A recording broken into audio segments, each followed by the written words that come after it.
no seminário. É óbvio, né? A gente vai falar da questão quem é santo, é só padre ou freira, mas ela perguntou a certeza de entrar para o seminário e como que ficou a família. Mas acho que isso vai ficar mais para uma questão de testemunho. Mas acho que vocês podem continuar desenrolando a ideia do e aí, quem pode ser santo? Só os padres e as freiras? É interessante, né, que a gente precisa entender o que é ser santo, né? Porque às vezes a gente fala, não, eu quero santidade, eu quero ser santo. Não, você precisa ser santo, vocês têm que serem santos, e etc. Só que a gente muitas vezes não sabe o que é esse trem de santidade, o que fizeram de diferente esses homens que a igreja canoniza, ou beatifica, ou reconhece venerável. E aí que está, né? Acho que retoma aquilo que dizia alguns minutos atrás. O essencial é amar Jesus. Então, aí também se encontra o cerne da santidade. Então, o que é ser santo? É fazer a vontade de Deus. Por quê? Por amor a Deus.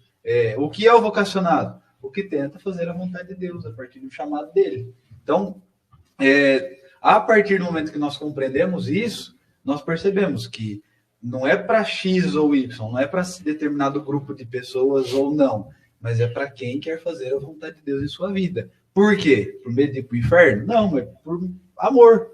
Porque ama, ou melhor, deseja amar aquele que já nos amou, aquele que nos ama. Então, é daí que brota, né? Não sei se alguém vai poder enriquecer mais essa reflexão. Mas ser santo é fazer a vontade de Deus. Então, isso não garante ao padre ser santo, muito menos exclui dos que não são padres, dos que não são freiras, ser santo, né? E é exatamente isso, né? Os santos foram santos não porque não pecaram, mas porque muito amaram Jesus. Quando a gente começa a estudar a vida dos santos, a gente se depara com a questão da grandeza da intimidade deles com Jesus, da grandeza do amor, da grandeza da doação, mas às vezes acabamos esquecendo do pecado, né? Os santos não nasceram santos. É um processo, é uma construção. E só se declara santo não enquanto os vivos, mas enquanto, né, partida desse mundo. Porque daí nascem para a vida eterna, né? Então a igreja não canoniza antes, né? Por exemplo, São Padre Pio já era santo, a igreja declarou santo. Não. Então há esse caminho de viver em santidade, né? E como o Andro muito bem disse, né? Nós somos particulares, cada um é diferente um do outro.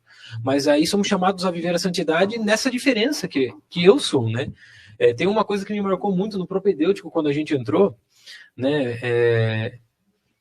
Que o Padre Rodolfo disse assim, uma certa manhã, no café da manhã, a gente estava conversando a respeito de santidade, a respeito de buscar a santidade, né? E esse desejo, esse anseio de buscar, o Padre Rodolfo falou dessa maneira, né? Nós não somos chamados, né? Ou você não é chamado a ser mais um Padre Pio. Você não é chamado a ser mais uma Santa Teresa, ou você não é chamado a ser mais um São João Paulo II, né? Porque Deus suscita santos para cada época de alguma maneira. Então você vai caminhar na santidade, mas do seu jeito, da maneira que Deus deseja que você chegue a esse patamar de santidade, né? Então às vezes a gente se detém muito, né? Não quero ser igual, mas nós não somos iguais, né? Não dá para bater no martelo que o prego não vai entrar na madeira, né? Não dá para ficar martelando no mesmo lugar. Nós somos diferentes, nós temos dificuldades diferentes, nós vivemos em épocas diferentes. Então é exatamente isso, né? Temos que reconhecer que somos limitados, mas sempre lembrar, poxa, né? Os santos não foram santos porque não tiveram pecados, mas porque muito amaram. Então somos chamados a olhar para eles e ter como modelo. Pô, se eles amaram e chegaram à santidade, eu também posso ser santo, né? Eu também posso lutar contra os meus pecados a exemplo deles, não a igual, né? Tem gente que é igual, né? Consegue, mas a exemplo deles eu também posso chegar à santidade, essa comunhão perfeita com Cristo. E outra possibilidade também, né, que pode surgir disso, eu já ouvi muitas vezes algumas pessoas falando, eu não sou chamado para nada. Eu já rezei e eu nunca descobri o que Deus quer de mim. Escuta, coloca na cabeça, eu acho que isso é importante. Todos nós somos chamados para algo que nós chamamos de vocação universal, que é a santidade. Agora, o modo como você vai fazer isso, meu caro, minha cara, isso vai depender de uma vida de oração e de uma vida voltada para buscar fazer a vontade de Deus. Não vai ser dado instantâneo. A minha vocação não foi dada de modo instantâneo. Não é um miojo que a gente coloca no micro-ondas e fala, não, agora eu vou rezar o meu Santo Terço e Deus tem que falar o que ele quer de mim agora. Não é assim. Nós vamos nos moldando e vamos tentando entender aquilo que Deus quer de nós. É o que Santo Agostinho dizia, né? Que oração é conformar a nossa vontade à vontade de Deus. Então, como encontro a minha vocação? Talvez ajuda já a responder Exatamente o que eu ia falar. A pergunta do Arthur, se eu não me engano, Sim. que é como discernir, como faço. Quero entrar no seminário, o que eu faço? E pode parecer clichê, às vezes a gente abre, né? Eu lembro quando eu era mais novo, eu abria vídeo no YouTube, né? Como faço para descobrir se eu quero ser padre? Ou como faço para descobrir a vocação? Todos falavam vida de oração. E eu não compreendia, e eu não conseguia entender por quê. Parecia clichê, parecia desnecessário, parecia até mesmo insignificante. Mas é de fato isso. Só se descobre a vontade do amado ao tentar ser como amado, ao tentar escutar o que o amado quer. E só se escuta isso aonde? Na oração. E amando. Exatamente. E aí já pode responder também a questão o que você falou, já responde a questão que acabou de mandar para nós, né? Da nutricionista? Como que teve essa certeza? A certeza. Não tem certeza. Exatamente, é isso quando acabou de certeza. falar. Não existe uma certeza. É no caminho, né? É no caminho, é no discernimento, né? Pronto, discernir. Não, peraí. A sua vocação é discernimento constante. Por isso, direção espiritual. É um direcionamento na área da sua espiritualidade para você discernir melhor a sua vocação. Certeza, só temos uma.